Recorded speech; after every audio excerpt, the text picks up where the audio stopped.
જ્યારે ગામના બોરમાં લાલ કાળા કલરનું પાણી દેખાય, જ્યારે કંપનીની બહાર કોઈ પણ નિયમનું કોઈ પણ પાલન કરતું બોર્ડ લગાવવામાં આવેલ નથી. તેમાં ઠાલવતું કેમિકલ વેસ્ટ કેટલી ગાડીના નિયમ હોય છે અને કેટલો ઠળવાય છે તેની પણ સવાલ ઉઠી રહ્યો છે. કંપનીના સરકારના નીતિ નિયમ મુજબ કામગીરી કરે છે કે નહીં તેની પણ સવાલ ઉઠી રહ્યા છે. સંજયની કેમિકલ અને જ્યારે આ રાજ્યના કેમિકલના કંપનીઓનું કેમિકલ વેસ્ટ કંપની દ્વારા ઊંડા કૂવા કરી અંદર કેમિકલ વેસ્ટ ઠાલવવાના લીધે ભૂગર્ભના પાણી લાલ કાળા આવવાથી ગામના લોકો પરેશાન થઈ ગયા, ત્રાહિમામ થયા લોકો.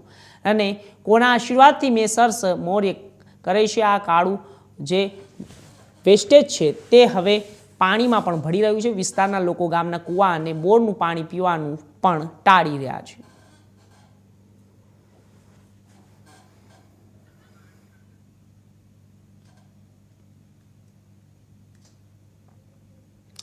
આપને જણાવી દઈએ, બાલાસિનોરના જમિયતપુરામાં મેસર્સ મૌર્ય ડમ્પિંગ સાઇટના પાપના લીધે ગામના બોરમાં લાલ કાળા કલરનું પાણી દેખાય અને કંપનીની બહાર કોઈ પણ નિયમનું કોઈ પાલન કરતું નથી તેવું બોર્ડ લગાવવામાં પણ આવ્યું નથી. અને જ્યારે બધો વેસ્ટેજ કેટલીક ગાડીઓ અને તેટલો જ બધો વેસ્ટેજ હવે પાણીની અંદર ઊંડા ખાડા કરીને ઠાલવવામાં આવે છે તો તેની પર પણ સવાલો ઉઠી રહ્યા છે. રાજ્યની કેમિકલ કંપનીઓનું chemical waste Messrs Maurya company દ્વારા ઊંડા કૂવા કરી અંદર કેમિકલ વેસ્ટ ઠાલવવાના લીધે ભૂગર્ભના પાણી લાલ કાળા આવવાથી ગામના લોકો પરેશાન અને ત્રાહિમામ થયા છે. કોના આશીર્વાદથી આ મેસર્સ મૌર્ય કરે છે કાળું પાપ?